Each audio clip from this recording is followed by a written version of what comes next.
Number 10.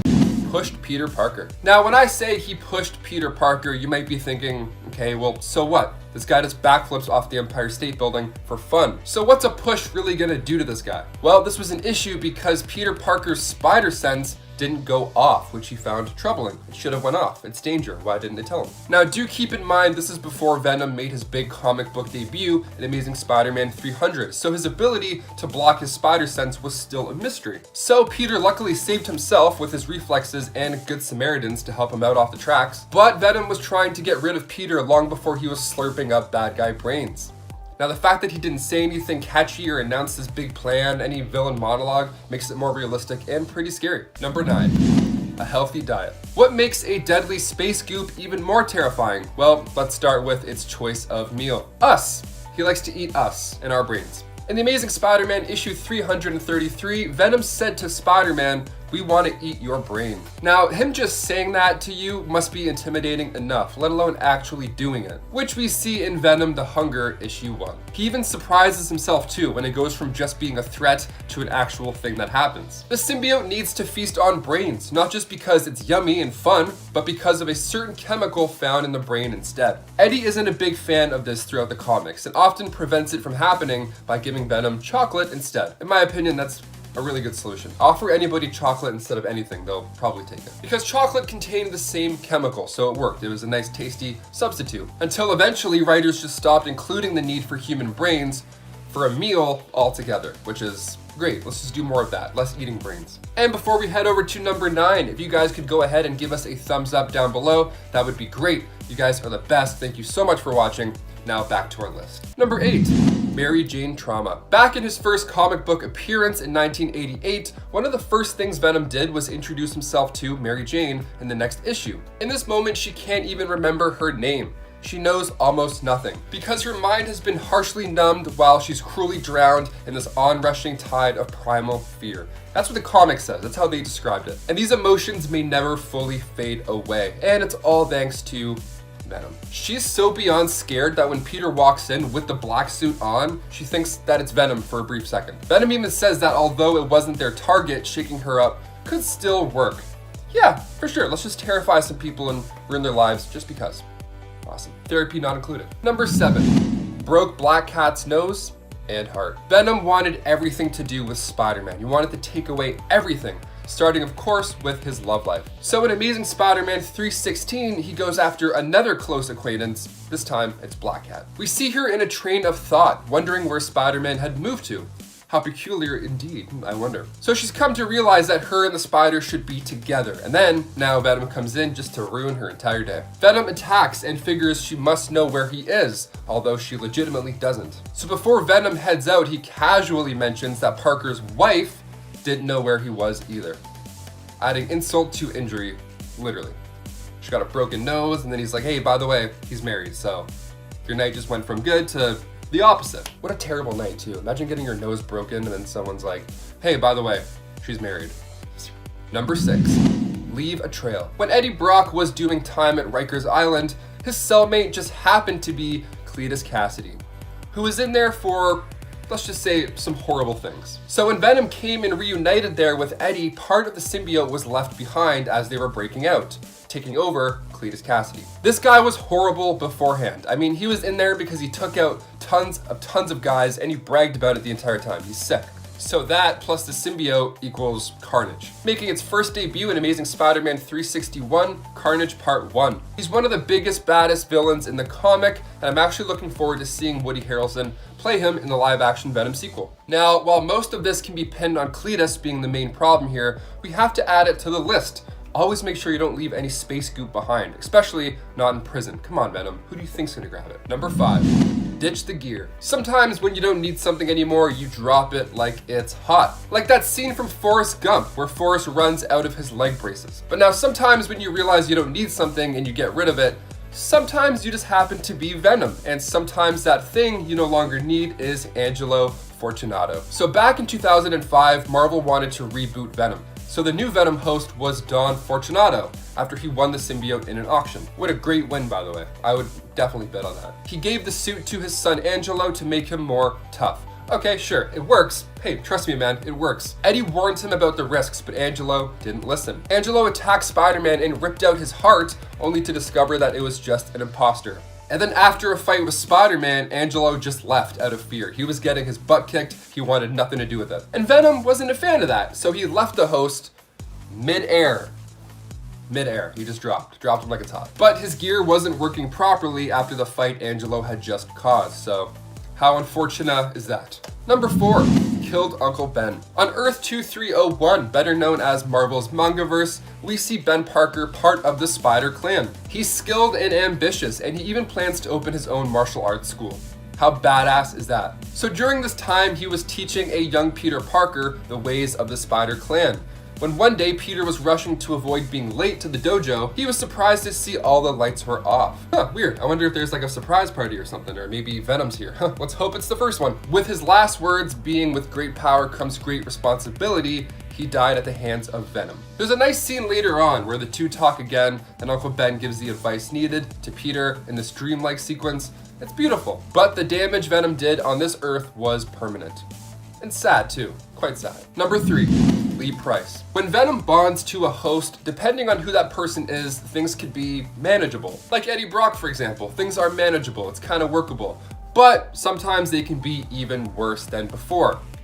Like in the case of Lee Price. Lee had a pretty rough time growing up. He was bullied, and his father wasn't the best role model by any way, and he treated his mother in an awful way as well.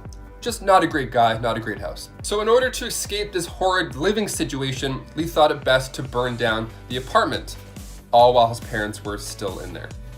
Like I said, not a nice guy. And to get away with it, he blamed it all on a mutant with pyrokinesis, who at the time was his friend. So Lee suppressed this for years, and he grew up actually believing that the boy had actually done this. And he also thought that his dad had abandoned him the whole time. That's how far his brain has gone believing this. Later in life, he spent 5 years as a ward of the state before joining the army, until an explosion resulted in the loss of a couple squad members and a couple of fingers. Already a tough life, now enter Venom. You know it's bad when even Venom is trying to unbond with you. That's how you know. Lee used the symbiote for awful things, so much so that Venom was actually relieved once Lee had left the picture. Number 2, Anne Weying. Anne first met Eddie Brock at Empire State University. She made her comic book debut back in Amazing Spider-Man issue 375. She reflects on how once upon a time her and Eddie were in love. That's right, he was smart, witty, with a boyish charm that swept her off her feet. So what happened? Well, while they were married, Eddie became a journalist for the Daily Globe, and she was a lawyer. So far sounds great. Sounds like a lovely household with people doing great work. After she divorced him, things only got worse for her. Like for example, I don't know, she was shot by the villain Sin Eater. Yeah. And then after that, Eddie figured it's a good idea to loan her some of the symbiote to heal her up. Now it worked, but the only downside is now we have a she-Venom for a bit. She ended up ending the lives of 2 men who attacked her, so once the symbiote was returned to Eddie, she had to live with all of those memories. Unlike Lee, who had time to kind of erase and forget and just trick his mind into believing he didn't do these horrible things. Anne had this for like a hot minute, and then it went away while she was an adult. She's like, I know what happened.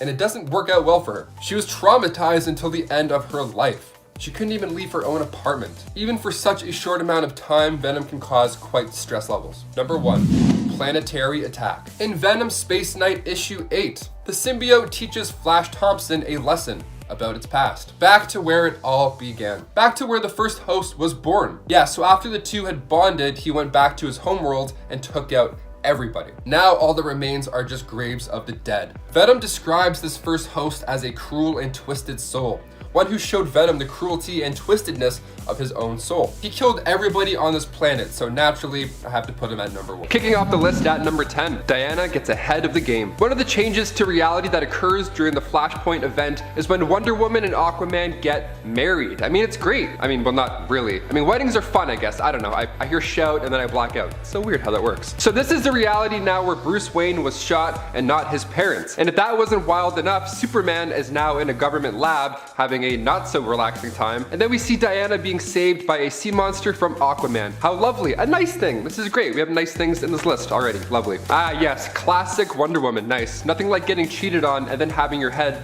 cut off, adding injury to insult this time. And then she pops her crown off of her severed head and then places it nicely on her own head. A war, of course, follows between the Atlanteans and the Amazons, but it comes to a lovely conclusion when Wonder Woman stabs Aquaman in the back. And yes, I mean literally in a sense. And before we go on to number 9, guys, if you want to go ahead and give this video a like, that would be great. You're the best. Thank you so much for watching. Let's pop right back into number 9 right off the bat. Let's keep going. Number 9, hard feelings. This next one isn't exactly a bad deed, but it's too weird of a Justice League story to not include, so I'm going to throw it in at number 9. One I'd rather not have in my brain all day, so let's just get it out of the way. So now we go to World's Finest Comics issue 289. So Batman and Superman decide to catch up on some bro time, you know, take a break from beating up bad guys, just have a heart-to-heart, see what's going on in here. Now this heart-to-heart is the start of a wild adventure. Now the issue is titled The Krill Way of Dying, and the dialogue itself is really good stuff actually. It highlights the mental health struggles that superheroes go through, you know, not being able to save everybody. It's meaningful, it's powerful dialogue, but what takes this issue to new heights, well rather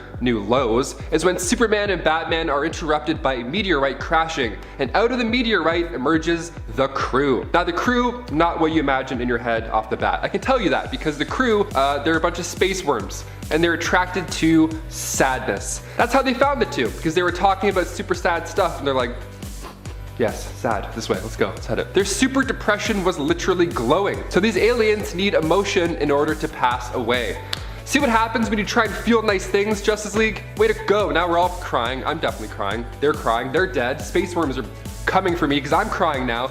What a vicious circle. Number 8, Lockdown Beatdown. Kingdom Come is a 4-issue miniseries that comes from Mark Waid and Alex Ross. It's an Elseworlds imprint. Now, in this alternate reality, 20 years into the future, our heroes have gotten a little older, so they settled into the retirement life. Now, these new anti-heroes stepped up, and new vigilantes, of course, soon followed. Some of them were children of the previous superheroes, so it goes kind of deep. See, Parasite breaks open a hero named Captain Atom, and you already know by his name how that's gonna turn out if something like that were to explode. Boom, there goes Kansas, gone. No, literally Kansas was gone. It was now just this wasteland. So this is when the Justice League comes in to save the day, or I guess turn the wasteland into a super prison too. That as well. So when you throw supervillains and superheroes into this alien tech super prison, there's gonna be a few fistfights, that's for sure.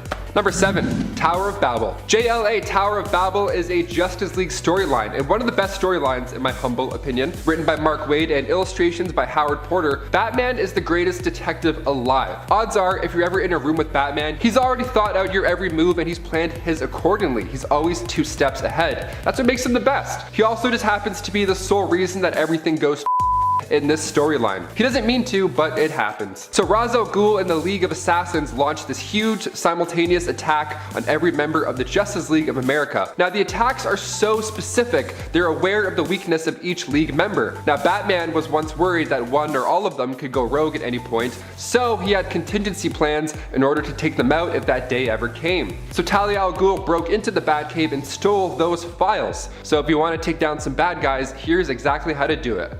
Thanks, Batman. The best files ever. Now we have all the deepest, darkest secrets. Cool. So Plastic Man gets frozen and then shattered. A specifically designed Vibra bullet hits the Flash in the neck and causes him to have seizures at light speed, which sounds like an absolute nightmare. And Superman gets exposed to red kryptonite, and sadly, many more get hit too. Number 6, Batman ignores Blue Beetle. So back in Countdown to Infinite Crisis, Blue Beetle had actually approached his super friends and teammates after he had discovered something called the OMAC Project. So he brought it to Batman's attention, but Bruce just doesn't really give a damn at this point. He brushes him off almost immediately. Well, the OMAC Project, of course, turned out to be something, and when Blue Beetle discovered it, he's all by himself, and he doesn't live to tell the tale. If only Batman just took him seriously in this moment, things would have turned out a lot less ugly for him. I mean, I know Batman created this thing in the first place, so it's kind of fair that he didn't listen to him, but like before Infinite Crisis, the OMACs killed a lot of people. Shouldn't have just given him like 2 minutes to maybe explain. And the fact that Batman didn't just listen to his team member, especially when he already knew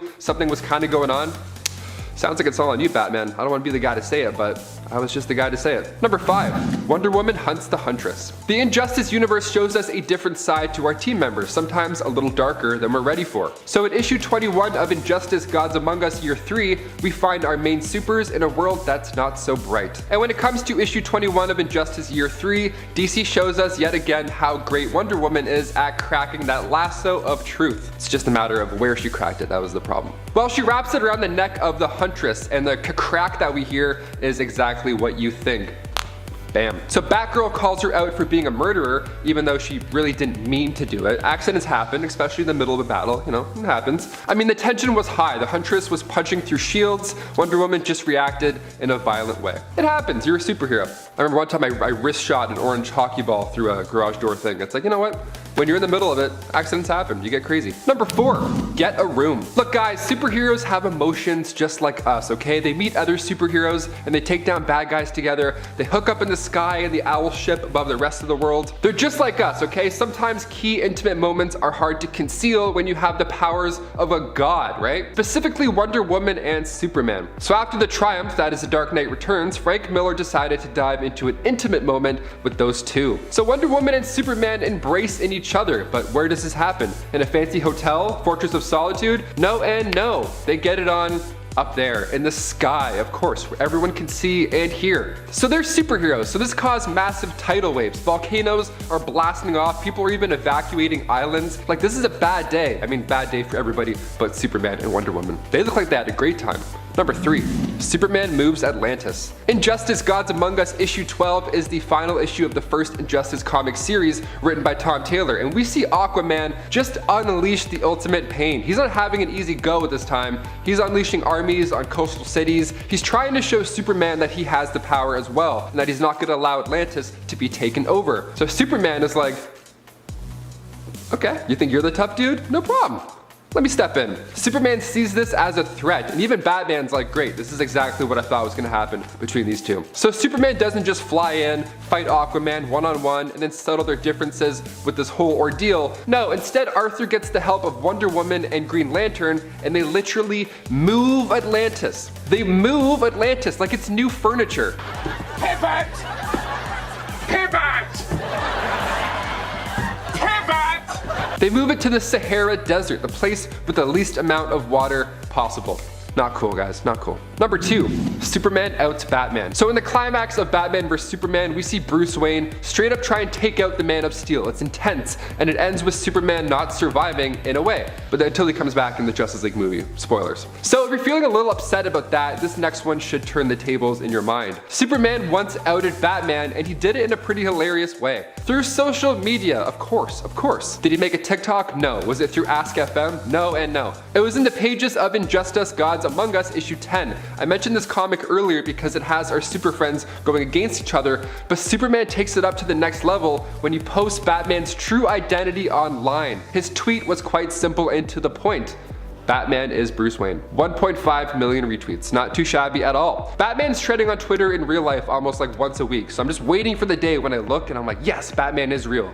And he's Paul Giamatti, get out of here, I knew it. I knew it. Number 1, Justice Lords. The dceu introduced us to the Justice Lords back in November 2003 in an episode titled A Better World. Was it a better world? No, definitely not. They were a multiversal counterpart of the Justice League. This is an alternate universe now, one where Lex Luthor is the current president of the United States. The Justice Lords were assembled to protect humanity from itself, which just sounds like bad news. That sounds like a bad story in the making. So yeah, they were robot replicas of Superman, and the inmates of Arkham Asylum were brainwashed and lobotomized. Just not an ideal world at all, definitely not a better one. And then when the Justice Lords of this universe found out they weren't alone, they tried to bring their ways of heroics over to our world. But our good Justice League took them down with the help of our Lex Luthor, who used the power disruptor to neutralize their super abilities. So it's like good Lex, bad Lex, good team, bad team, mind explosion. The idea of a rogue team member is terrifying, but a rogue team? Ah, what a nightmare. How do you stop them? Alright, let's get counting. Number 10 took advice from a serial killer. Sort of. In one of the volumes of Fool Killer, Deadpool makes a cameo appearance when he visits his pal Gregory Salinger, who is the mass murderer Fool Killer, a man who kills anyone he deems a fool. Though he wasn't the first to don the mantle Fool Killer, Salinger has his own interpretation of what makes someone a fool. Often he has associated foolishness with those who are obsessed with the material or anyone who he is considered mediocre. Quite dangerous, as mediocrity can be very interpretive. He tried to take out both the Defenders and Spider-Man and almost killed himself after hearing someone remark that anyone who would take on Spider-Man was a fool. He spent some time in a mental hospital after being declared criminally insane. Later he got his degree in psychology and, during Deadpool's cameo, attempts to give him a therapy session. Deadpool also reminisces about the time he wanted to kill Salinger, and he ties up his girlfriend, who he confesses he really doesn't like, even going so far as to suggest that she should just die. Number 9. Forced cannibalism on Archangel. When Archangel was left wasting away, Deadpool stepped in to save him. At first sight in the comics, this appeared to be a kindness of Deadpool. He was trying to help his buddy to stay alive, effectively feeding him and saving him.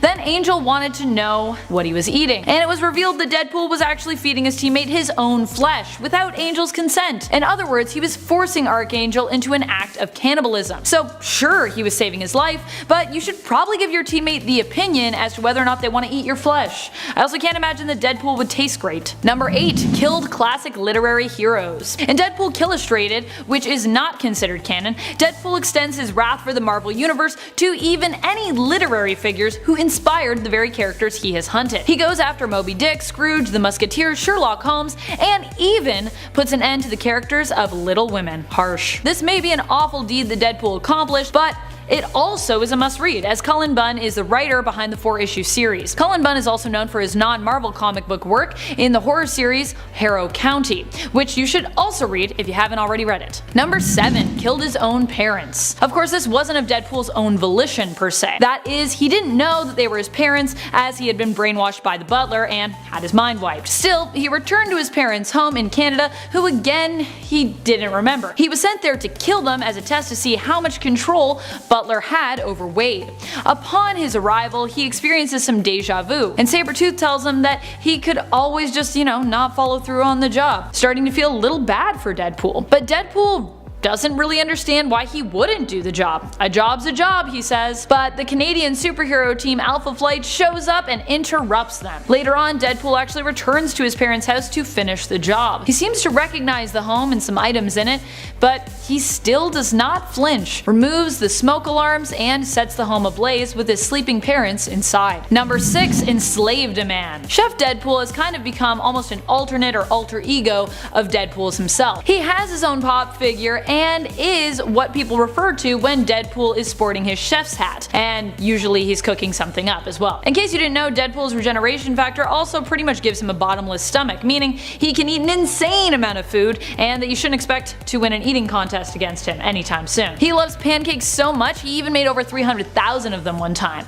But more than pancakes, one of Deadpool's favorite foods to eat is obviously the chimichanga. I get it, I had my first chimichanga earlier this year because of Deadpool when I was in Arizona, and they are by far one of the best things that you will ever eat. So good. His love of chimichangas drove him to do something dastardly though, when he is shown keeping a man he calls Paco as his slave in a tiny oven where the man is forced to make him an endless amount of chimichangas. The man just wants to go home to his family, but Deadpool reminds him that the oven could get a lot hotter should Paco cease cooking up chimichangas for him. Number 5. Wore fur, and real fur too.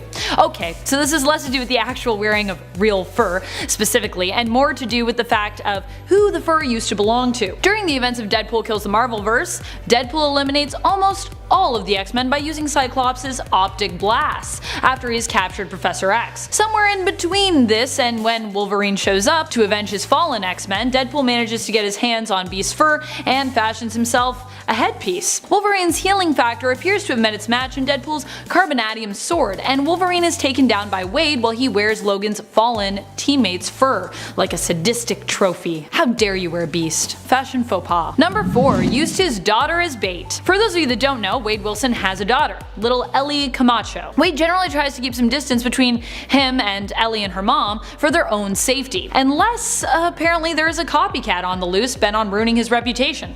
Then he thinks it's perfectly fine to put his daughter in harm's way. When Madcap was running around pretending to be Deadpool, Wade came up with a plan to catch him, inspired by the film Jaws. He would use Ellie as his chum, aka bait, to draw out the shark, aka Madcap. The plan worked, but it put Ellie in a great deal of danger. Fortunately, Quicksilver was on standby to save her, but still pretty reckless parenting on Wade's part. Number 3. Killed Phil Coulson.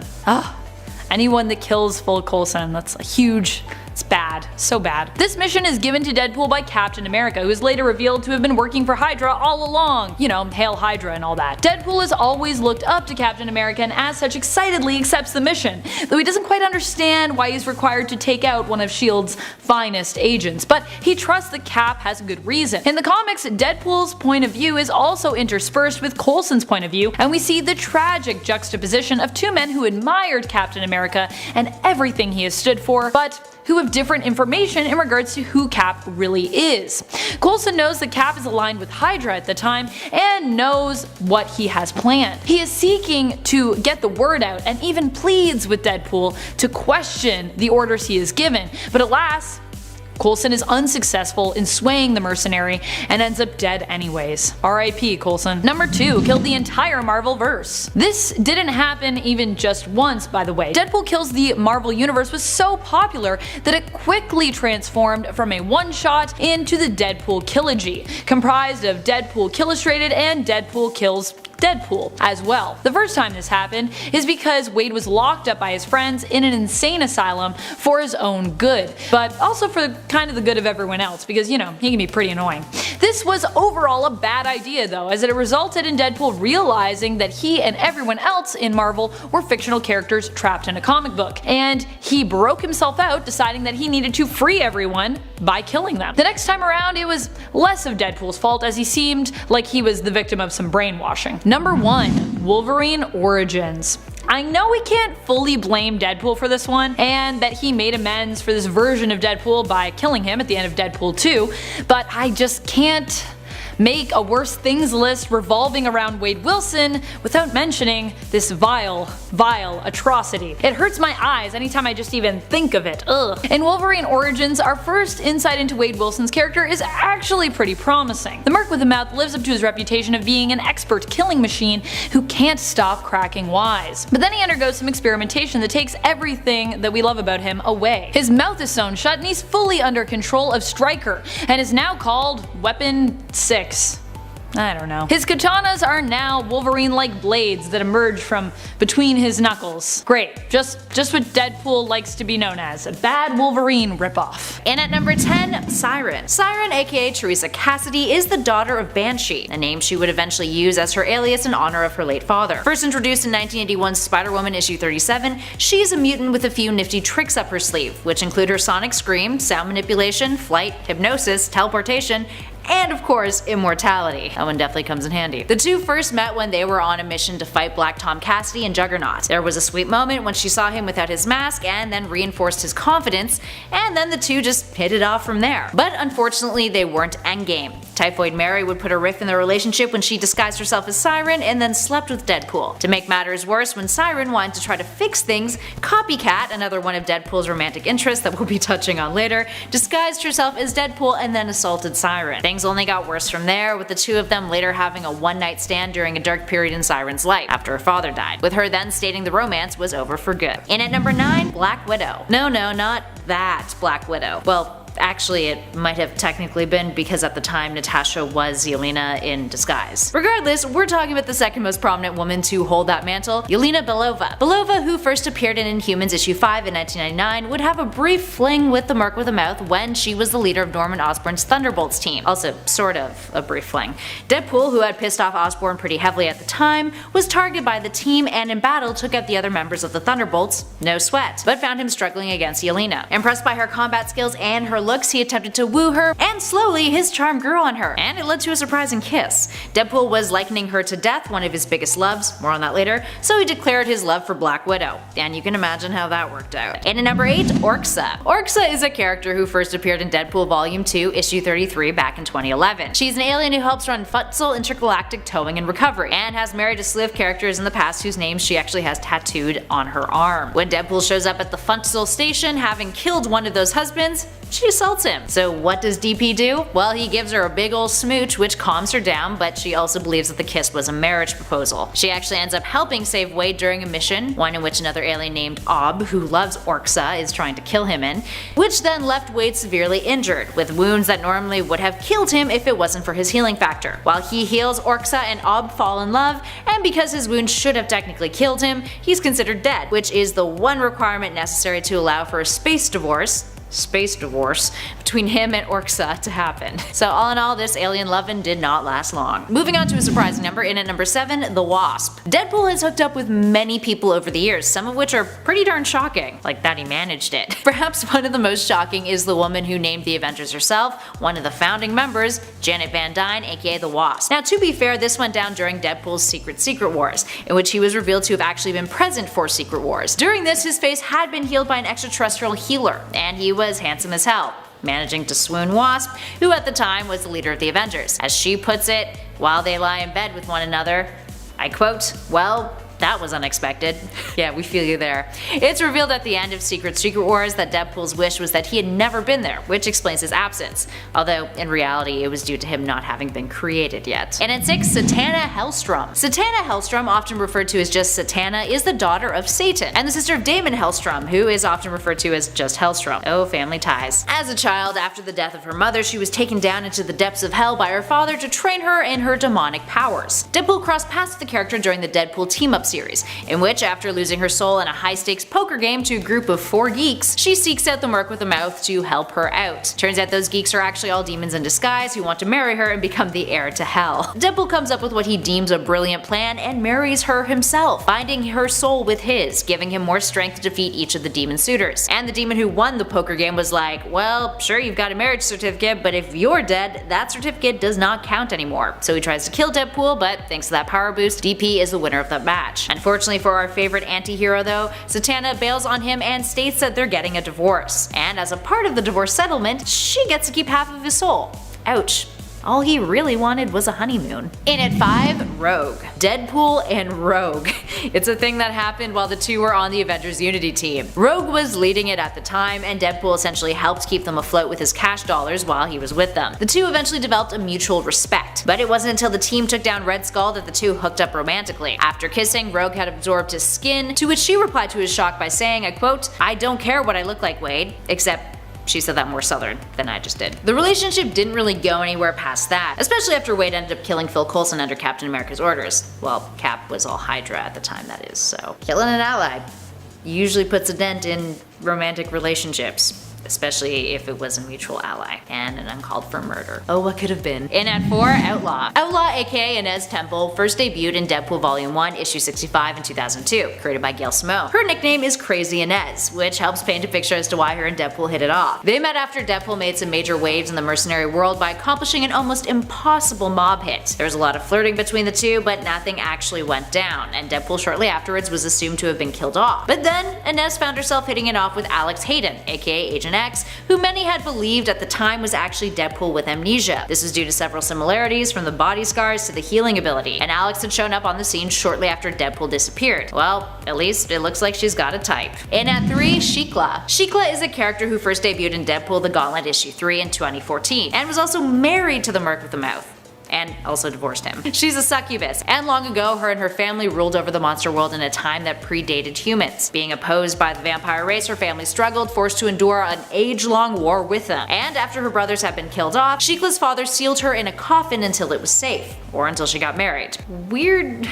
I mean, the safety thing I get, but getting married, I mean, Girl can handle her own. Dracula hired Deadpool to bring her to him, but along the way, Deadpool traveled through Greece with the coffin and got into a fight with a minotaur, and the coffin was shattered, releasing an awakening Shikla. She then tried to absorb his life force by kissing him, as a succubus does, but it had no effect on him due to his regenerative healing factor, and it was love at first sight. After some more shenanigans, she and Deadpool returned to New York and got married in Deadpool Volume 3, Issue 27. Flash forward till the Death Do Us Part storyline, when their marriage comes to a halt when Deadpool catches Shikla cheating on him with Werewolf by Night. She eventually ditches him altogether, stating that their marriage was just to protect her from Dracula, and that he sides with humans too much.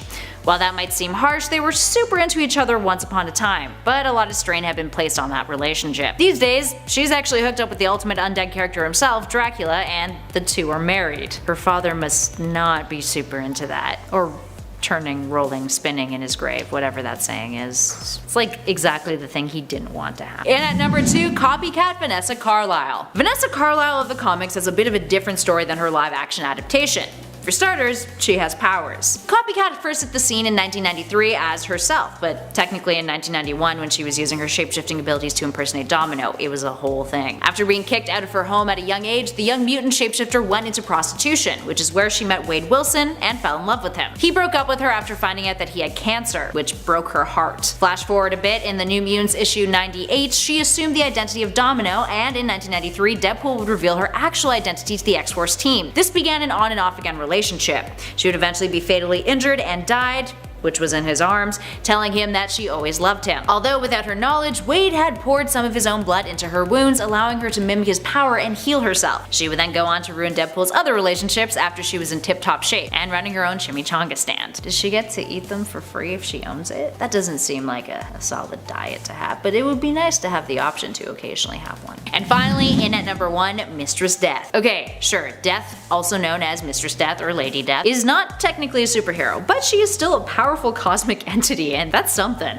That's more than something. She's also a character who Deadpool has had a very prominent romantic relationship with over the years. The appeal with Death is that the two of them are star-crossed lovers. He's a man who can never die, and she is the literal embodiment of death. Now, Wade has an interesting relationship with Death in general. He volunteered for the Weapon X program because he was dying of terminal cancer. Then, when he was experimented on and tortured, all he yearned for was death. Then, his powers, when manifested, prevented him from dying. So while all that was going on, he fell in love with her, being so close to her constantly but never able to touch her. Thanos would make this even more permanent when he cursed him with immortality. Now, despite their star-crossed reality, the two of them, when they do encounter one another, however briefly, have amazing chemistry. Plus, she has a sense of humor too, so. Starting us off in at number 10, Evil Deadpool. Evil can definitely equal scary, and that's very much the case when it comes to Evil Deadpool.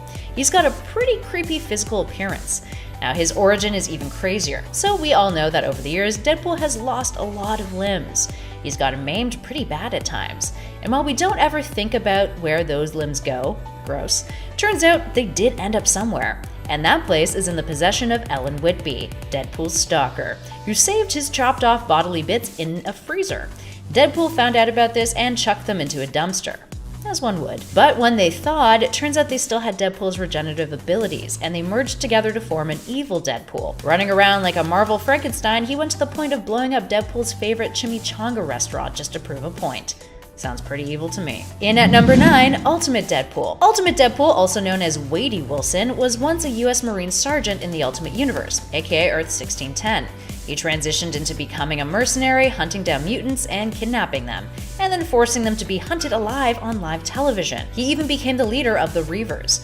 Turns out at some point though, he became less human. Quite literally. His mask was torn off in battle, and it revealed that he was actually a cyborg. In at number 8, Death Mask. Hailing from Earth 11638, Death Mask is essentially Deadpool combined with Doctor Doom. Let that sink in for a second. Considering who both those individuals are. It's kind of terrifying, isn't it?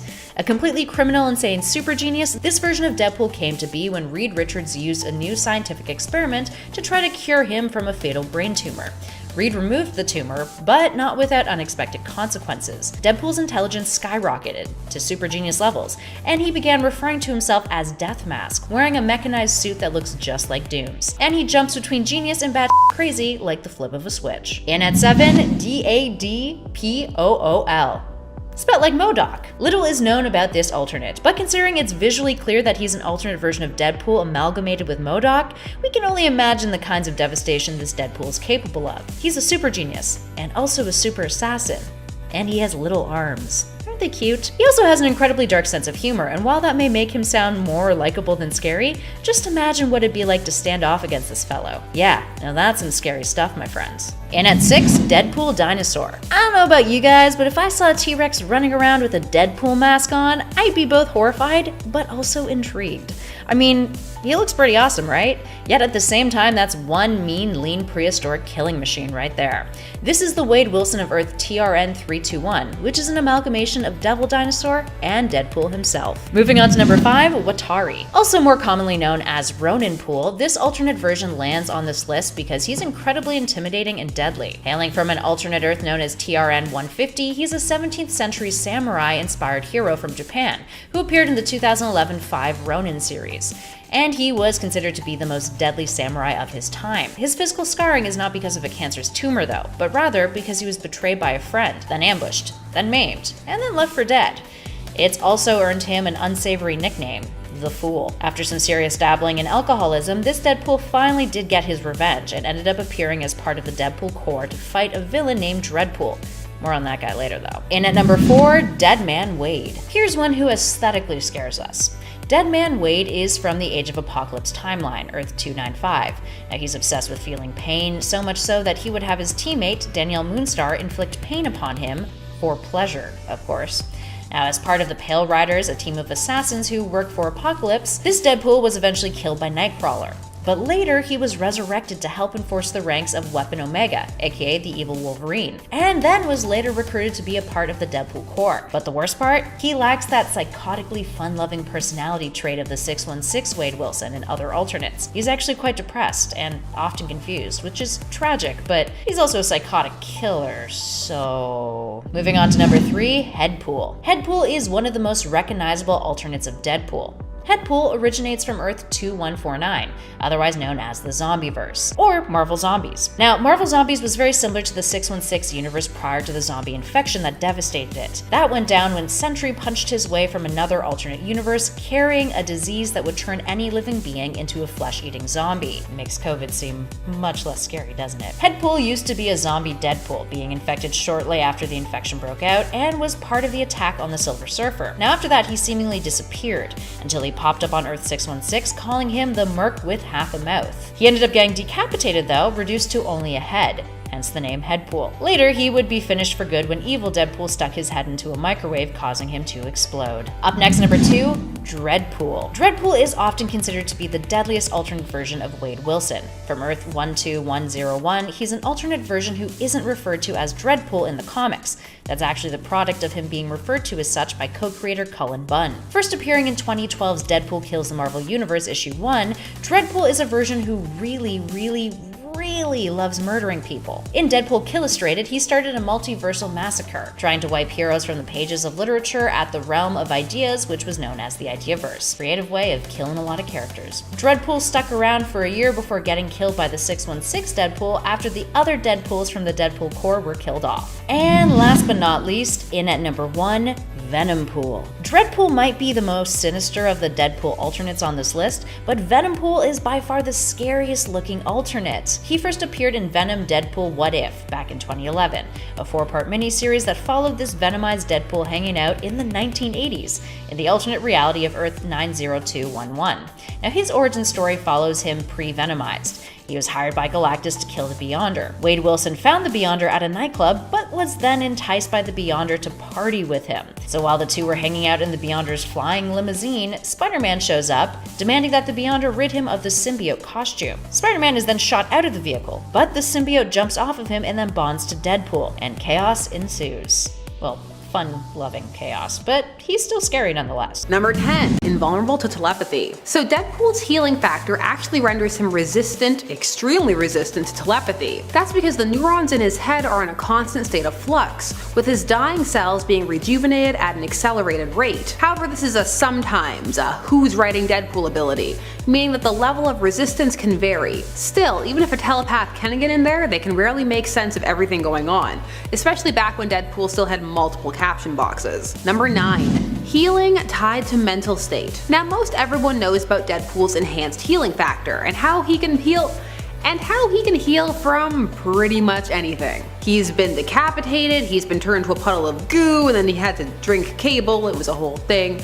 But did you know that how effective his healing factor is tied to his mental state? So he heals faster and more well-handedly when he is not only conscious, cause then there is some intent behind the power, but if he is unconscious or depressed, then it can be much slower. Which is actually a state Deadpool occupies more than some people think, as he has a lot more to him than just quirky fourth wall breaks. His first series by Joe Kelly, the one that began to define him and move him away from the Deathstroke ripoff he began as under Liefeld, actually had a lot of angst and sad Deadpool, sitting in the shower and the like. Deadpool has range. Number 8. Mimicry, from the Ultimate Verse. So we're going over to the Ultimate Verse for this one, where characters had different abilities and the like, just cuz, fresh slate, etc. The Ultimate Universe was a comic line started by Marvel in order to create a jumping on point for new readers, who may be intimidated by the huge backlog of Marvel canon. It would of course eventually develop a large backlog of its own, and be done in by some large, questionable events. Many fans will point to the very gory Ultimatum as the turning point. The Deadpool of the Ultimate Verse was a cyborg who could mimic people's appearances and voices, but not powers, so close, but no life model decoy. Still, you could pass as another person like that for a while, if you know no harrowing situation came up and they weren't a person who just used their powers willy-nilly. Number 7. Immortal. Deadpool is effectively immortal, and for a time that was independent of his healing factor, though that of course helped. Rather, he had been cursed by Thanos, who was jealous of his relationship with Death, cause Death had quite the fondness for Wade, and for Thanos not so much. However, over time it has shifted to Deadpool's healing factor just being so intense there is no stopping it. So his time with Death is fleeting. They share brief moments until he returns to the land of the living. Even low-key cheated on his wife with her. This is when he had her kill him so he could go help resurrect Peter Parker, who he had killed, under mistaken instructions that he was a villain. I say low-key because he was high-key emotionally cheating with Peter in their series Deadpool/Spider-Man. But then, him and his wife ended up divorcing for reasons explained in another book that you were also supposed to be reading, because give Marvel all of your money, so it was fine. Number 6. Invulnerability to pain. Now there have been different schools of thought on this one. One is that Deadpool is in constant pain because of his cancer's never-ending battle with his healing factor, hence he is in a way numb to everything going on around him. The second is that the constant flux of his healing factor deadens him to pain, since his surface is never truly stable and his skin is always in flux. Either way, Deadpool can take a lot of punishment, being able to quip his way through being disemboweled or dismembered, or even just a floating head, and we're not just talking about Headpool. Number 5. Super strength? So this factoid tends to arise from the fact that Deadpool has lifted the hammer of Thor.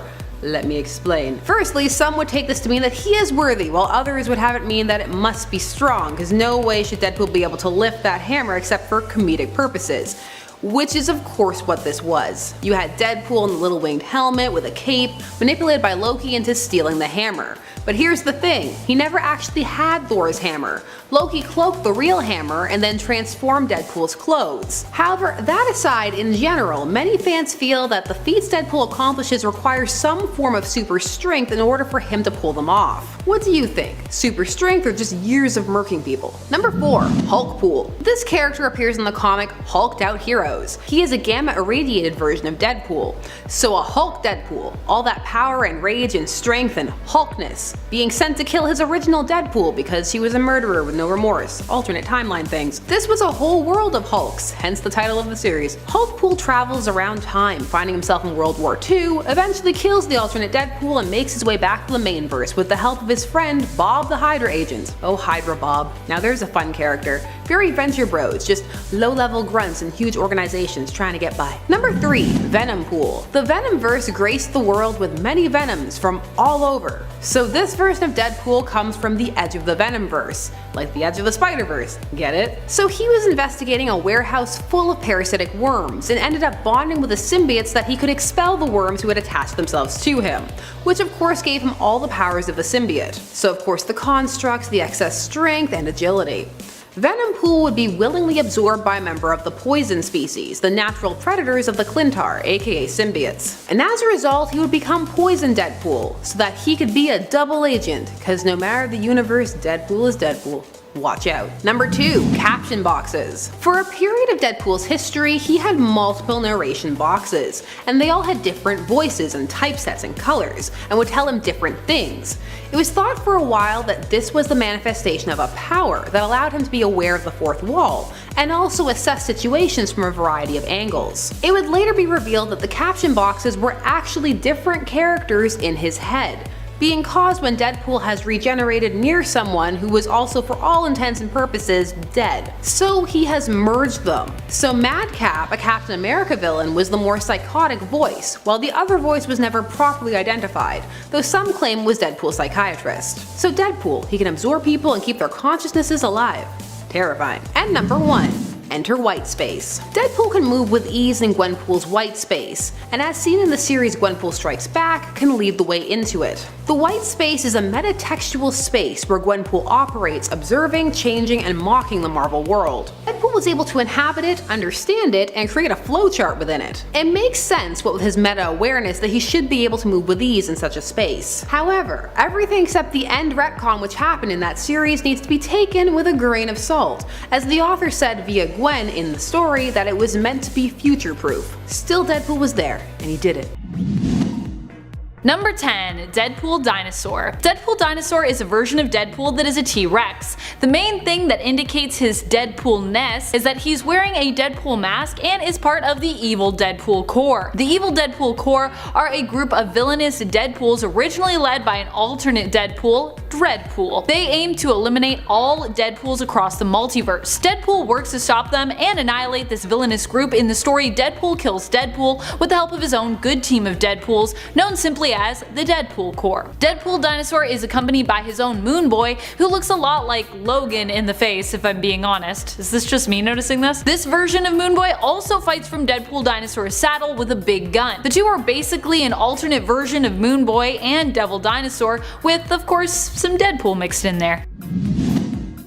Number 9. Deadpool. This version of Deadpool is basically a combination of former evil AIM leader MODOK and Deadpool himself. One can assume he has the brilliant mind of MODOK but also has the brilliant fighting skills of Deadpool, even with his tiny, disproportionate arms. Not only does Deadpool seem to fight with swords, but he also has 2 turret firearms on his head. While MODOK stands for mental organism designed only for killing, Deadpool supposedly stands for destructive engine of assassination, despite panpygoptosis, obsessed with opponent liquidation.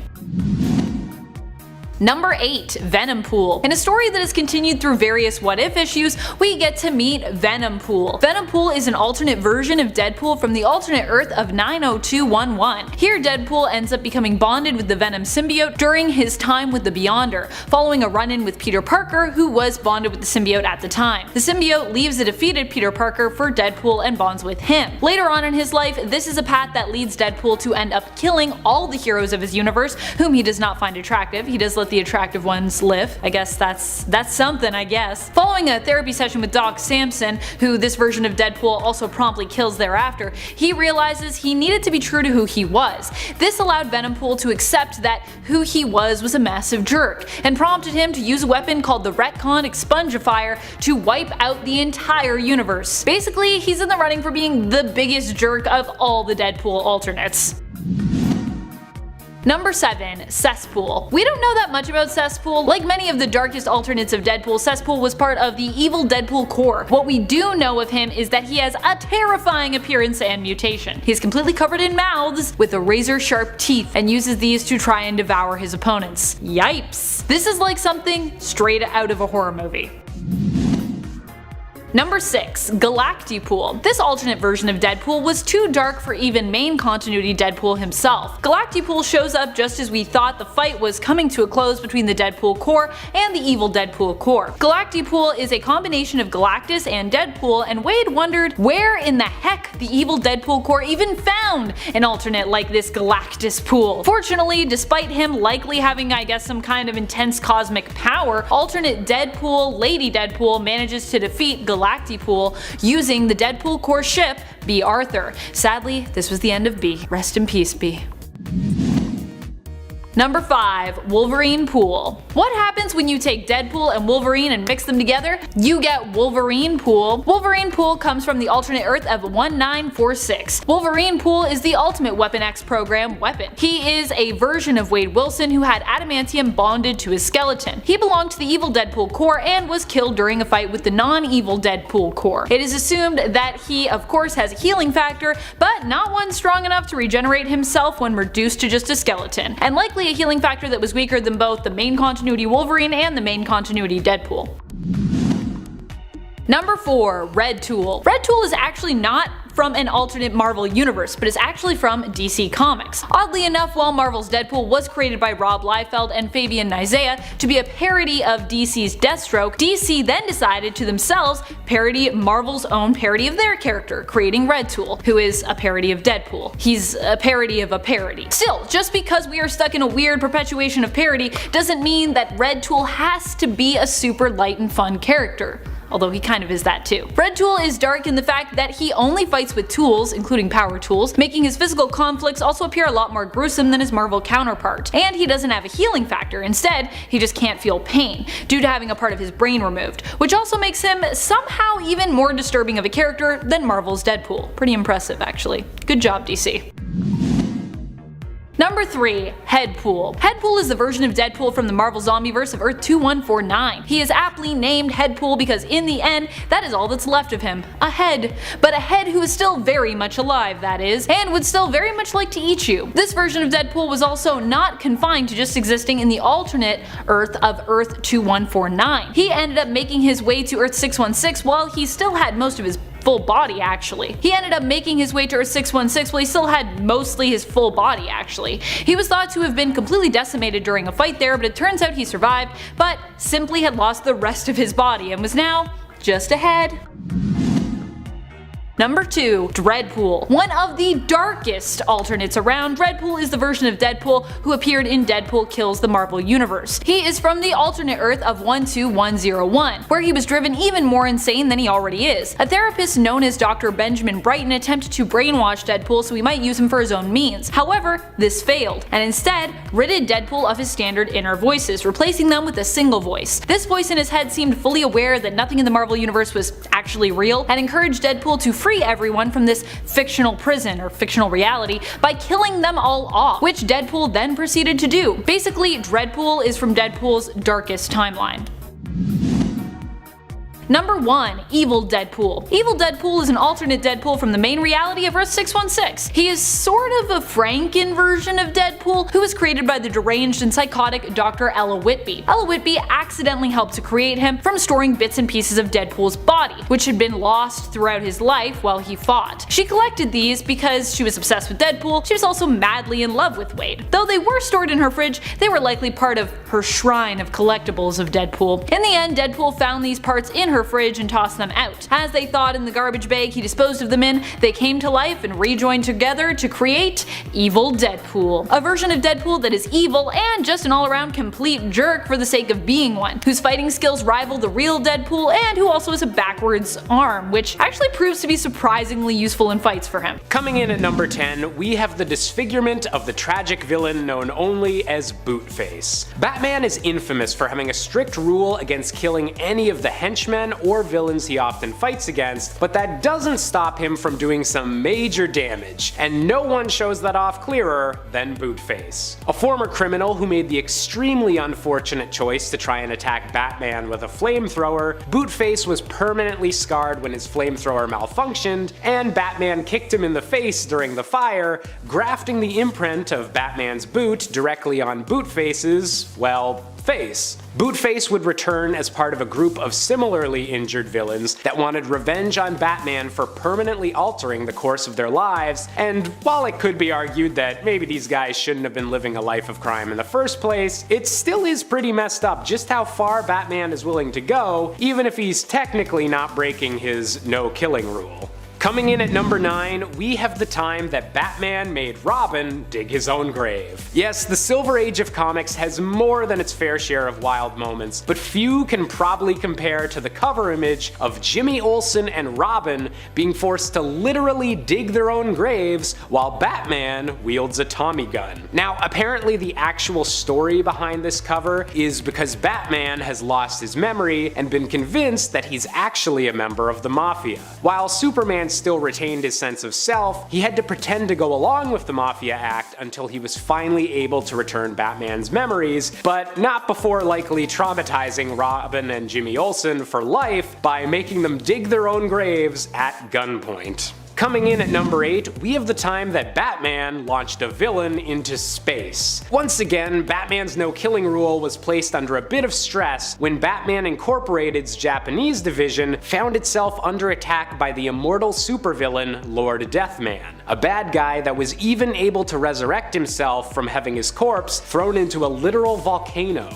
Outraged at the destruction that Deathman had caused, Batman's solution was a fate even worse than death, locking the villain within an unbreakable safe and then launching that safe into the darkness of outer space. Sure, the bad guy's not gonna die, but trapped in a small box floating endlessly for the rest of eternity? That's a bit of a yikes punishment, Batman. Coming in at number 7, we have Batman deciding to resurrect the Joker. Batman's always been in a weird moral place with how often he's let the Joker live, and the question of how many people have died because Batman refused to end his archenemy's life is an often asked one. But when the Joker was betrayed by Ra's al Ghul and left to bleed out, Batman made the hasty decision to save his nemesis with the power of the resurrecting Lazarus pits. And while resurrecting the Joker did allow Batman to stop Ra's al Ghul's bioweapon from being unleashed, the Joker soon returned to his evil and crazy ways, leaving Batman potentially to blame for any further death and destruction the Joker might cause.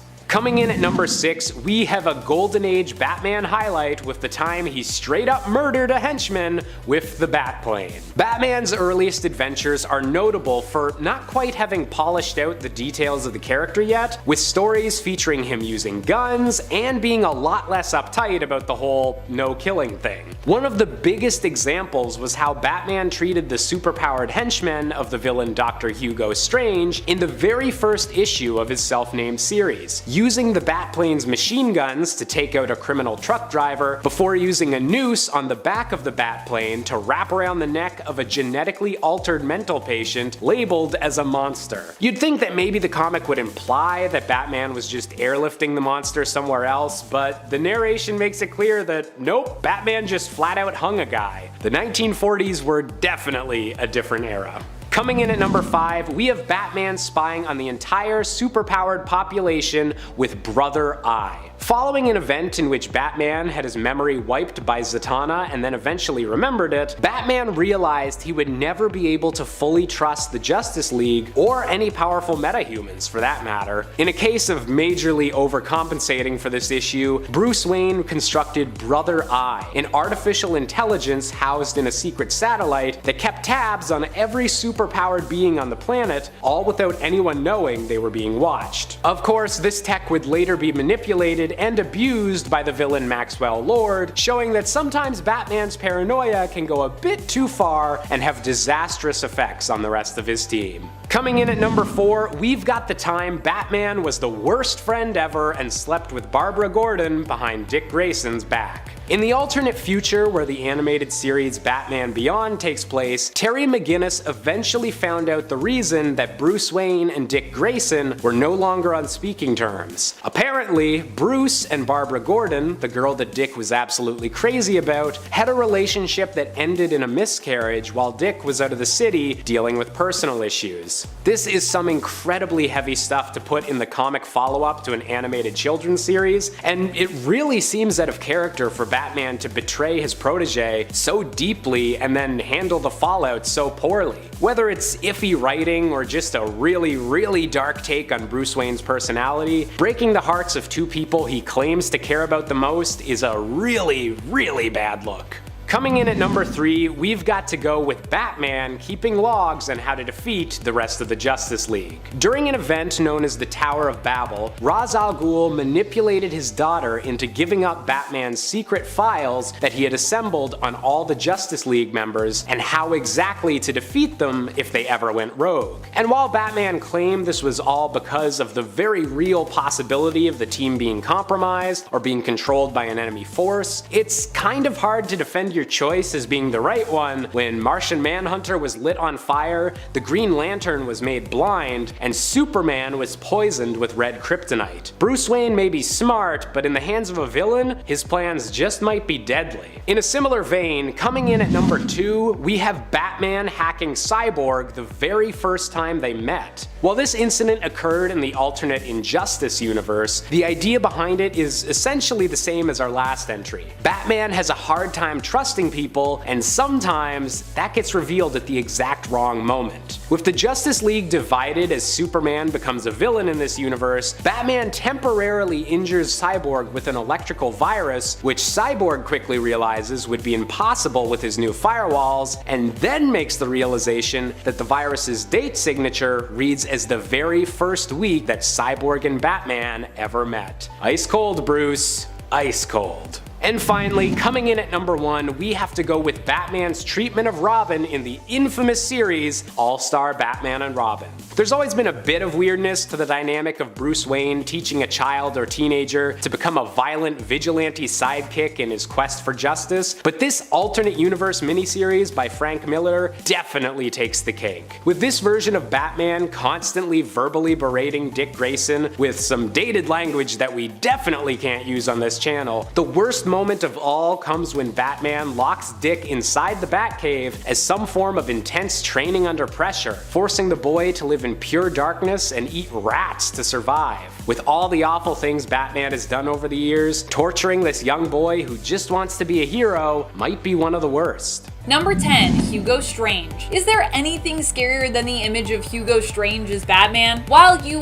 might be a bit surprised to hear this one, fans of the classic detective comics of the 70s surely will not be. This plot was part of a story arc that began with issue 471 and shouldn't seem that surprising to those who are familiar with Hugo Strange's obsession with Batman. Strange went further than the Joker did recently in Joker War with his plot though. He might not have had Bruce's millions, but in a plot to take over as Batman, he impersonated Bruce Wayne, who he found out was Batman, and committed crimes all over Gotham while under the guise of Bruce's Batman. He also fashioned his own suit, Batcave, and even created his own Robin and Alfred. Now that is commitment. Number 9, Tim Fox. During DC's Future State, we see a new mysterious Batman appear on the scene and take up the mantle. Except not too mysterious, as it's really been talked about a ton as to who would be this new mystery Batman prior to even issue 1 of the next Batman's release. It's none other than Tim Fox. As of issue 2, we still don't really know exactly what events went down to lead Luke's estranged brother Tim, or as he prefers to be called, Jace, to take up the mantle, but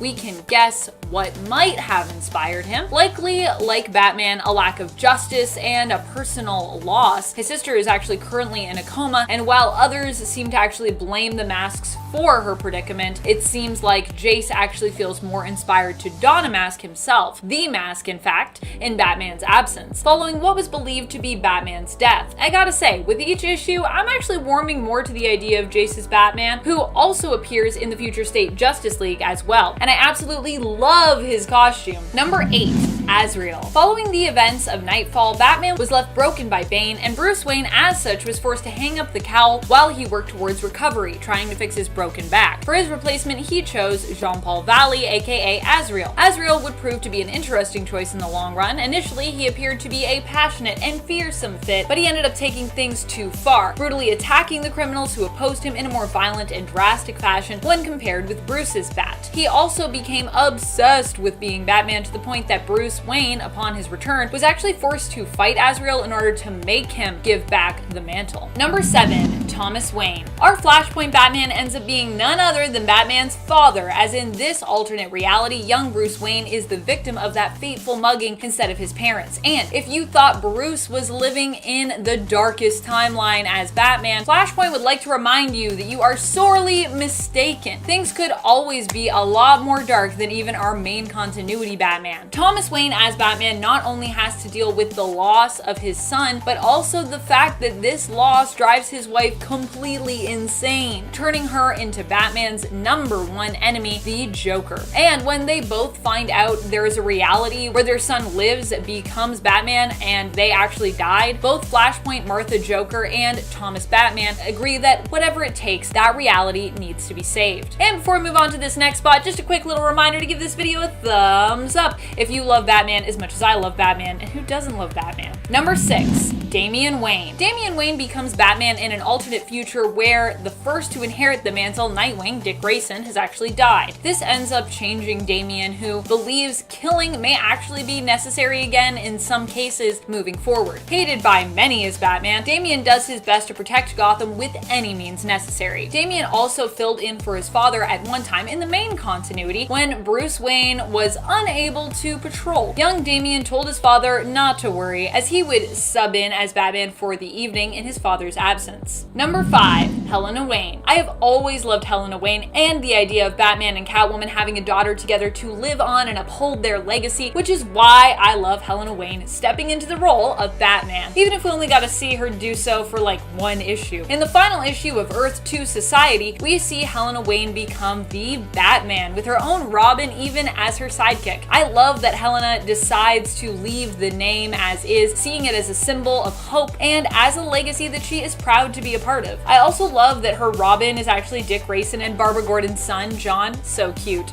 Earth 2 is neat. Number 4. Jason Todd. In Battle for the Cowl, we see the Robins kind of battle it out for the right to become the next Bat, after Batman is believed dead following a fight with Darkseid. Sort of. In reality, everyone wants Dick Grayson to become the new Batman for the most part, but he refuses. This leads to Jason Todd impersonating Batman and donning the cape and cowl, armed with guns, as is usually his thing. Jason Todd proves to be a lethal and deadly version of Batman, who ends up taking out almost all who oppose him with bullets. Pew pew. Number 3. Tim Drake. After Jason takes up the mantle of Batman and starts actively defending his new role, Tim Drake attempts to stop him. Since Nightwing actually refuses to become Batman, he himself decides to take a stab at it. Using his brilliant mind, he is able to track down Jason as Batman, who is hiding out in his own weird version of the Batcave. Or, not really hiding out, more like lying in wait. When Bat Tim confronts him, Bat Jason also ends up taking him out. Fortunately, in the end, Nightwing does show up to defeat Jason, and Damian Wayne and Squire actually show up to save Tim Bat just in the nick of time,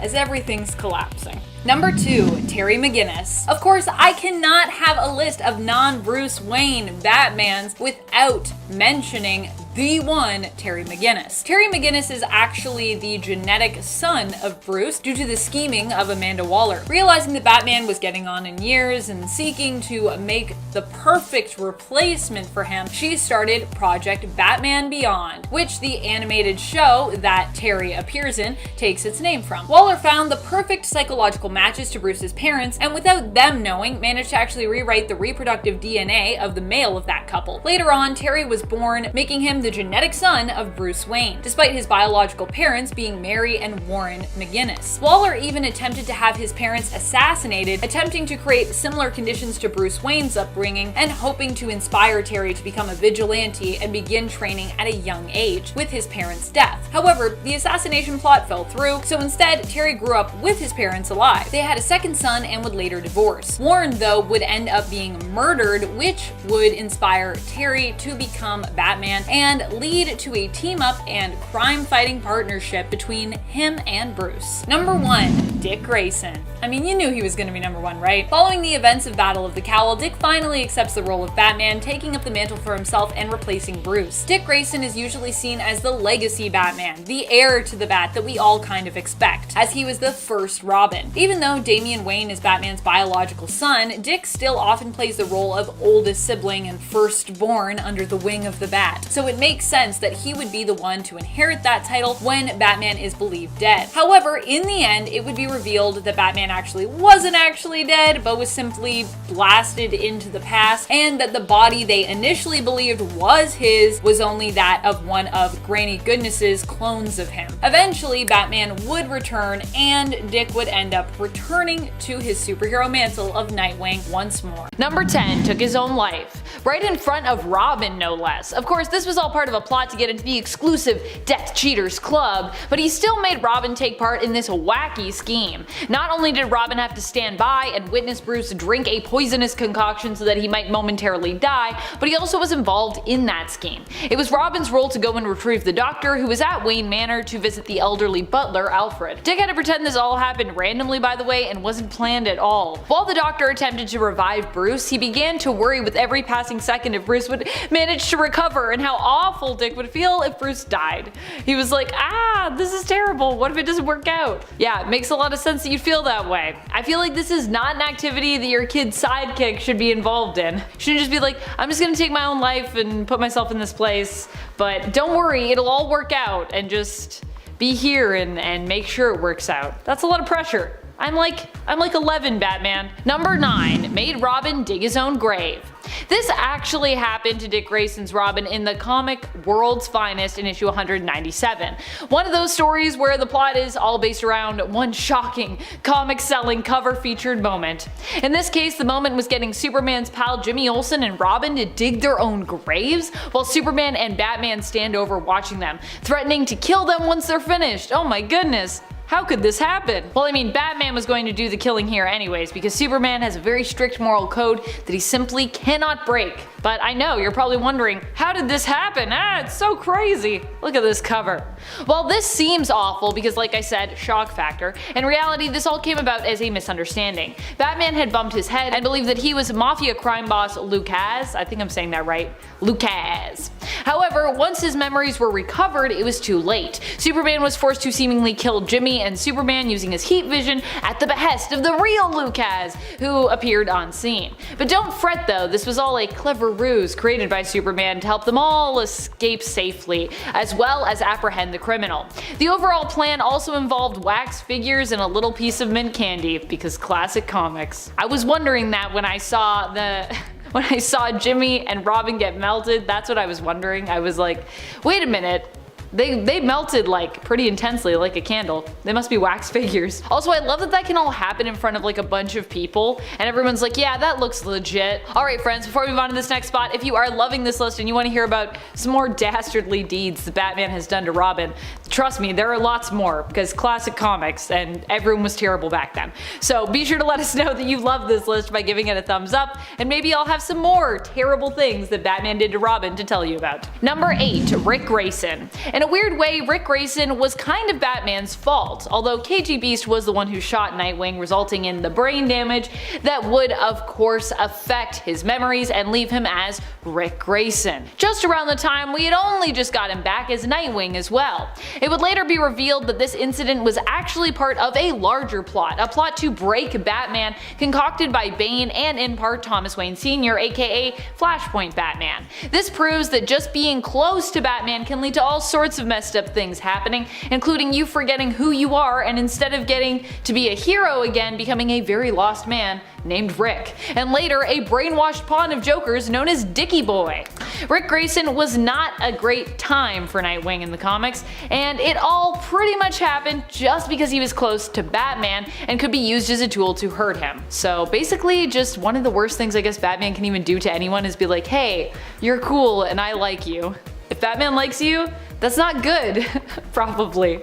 Villains will come for you. Number 7, letting them fight it all. One of the worst things he ever did to Robin, Stephanie Brown, was probably to have ever let her fight at all, especially as this was considered such a controversial topic by Batman's friend at the time, Dr. Leslie Tompkins. In the story War Games, Stephanie Brown attempts to win Batman's favor back after being fired by him by putting a plan in motion to give Batman control over all the rival gangs of Gotham.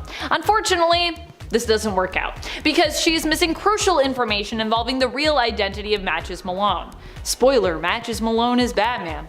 And Stephanie ends up being captured and tormented by Black Mask. In the end, she succumbs to her injuries, but it was later revealed that this was because Tompkins, who recovered Stephanie, allowed her to die, all to prove a point to Batman about raising kids to become vigilantes. This would later be retconned so that, in truth, Dr. Tompkins had actually faked Brown's death to prove a point, but took her with her afterwards when she fled, not actually allowing her to die. I mean, I agree with that retcon because I feel like otherwise, wow, you made Leslie seem like really terrible. And yeah, that would be awful. Still though, if Batman had never had Robins to begin with, Stephanie would have never joined him, been fired, and then ended up almost dying after falling into the dangerous, sadistic hands of Black Mask. All in all, a lot of grief could have been avoided if Batman just didn't have Robins. Number 6. A Batcave Bedroom. In Frank Miller's All-Star Batman and Robin, the list of injustices committed against poor Robin, Dick Grayson, are very long. Included in this long list is the time that Bruce made Robin sleep in the Batcave. Literally, Bruce Wayne is a super rich millionaire type who has a giant house and could have let Robin sleep anywhere else. But here, Batman is trying to, I don't really know, is teach Robin a lesson? Torment him into submission? I'm not really sure of the motivation, but either way, he feels it's better if Robin is forced to sleep in the Batcave to learn probably some kind of lesson. The Batcave is a literal cave, by the way, so it's drafty and completely unsuited for sleep when it comes to comfort levels. I feel like it might be time to call child services on Batman. Someone, get Robin help. Number 5. Rats for dinner.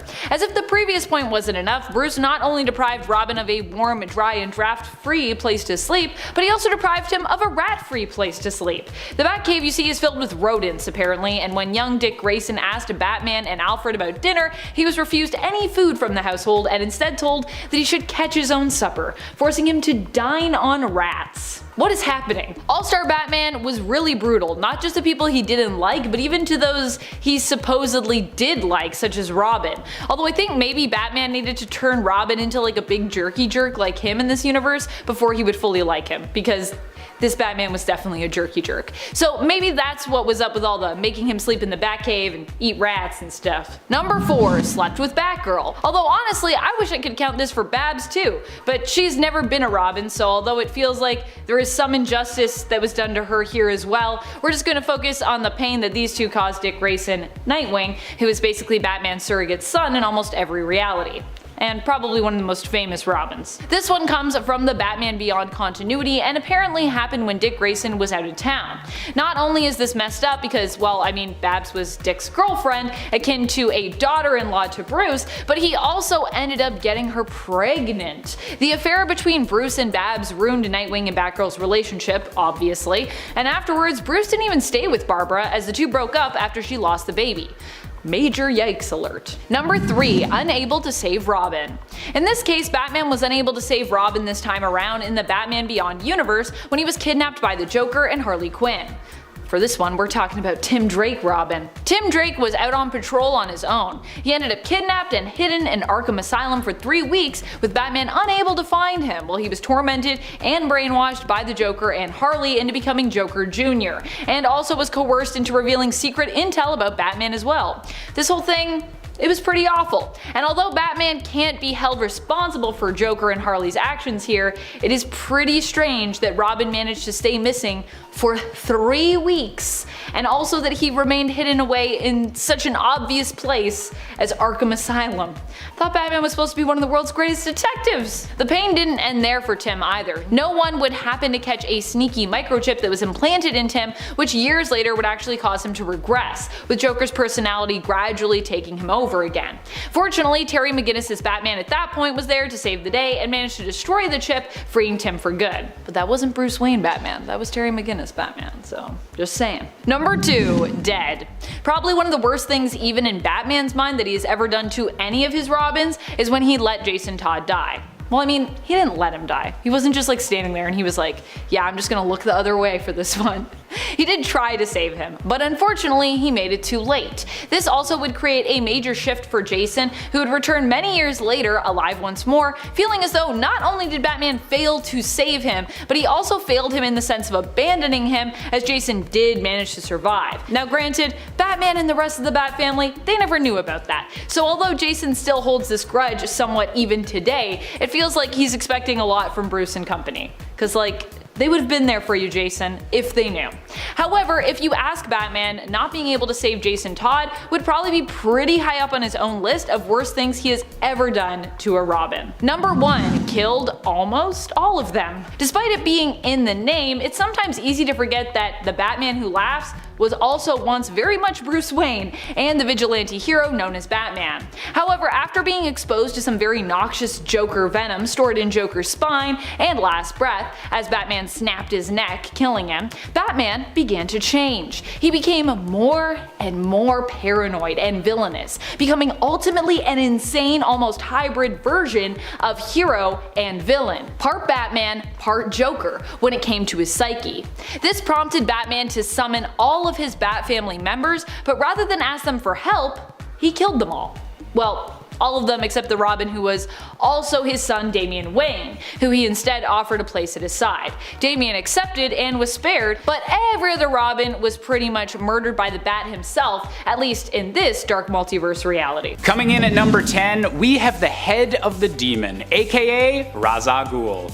The leader of a criminal organization known as the League of Assassins, Ra's al Ghul is over 600 years old and dedicated to wiping out most of humanity in an effort to cleanse the planet of disease and pollution. The secret to his long life and the reason he earns a spot on this list is his mastery of the Lazarus Pits, mythical locations connected to ley lines that are capable of resurrecting the recently deceased and have kept Ra's al Ghul essentially immortal for over half a millennium.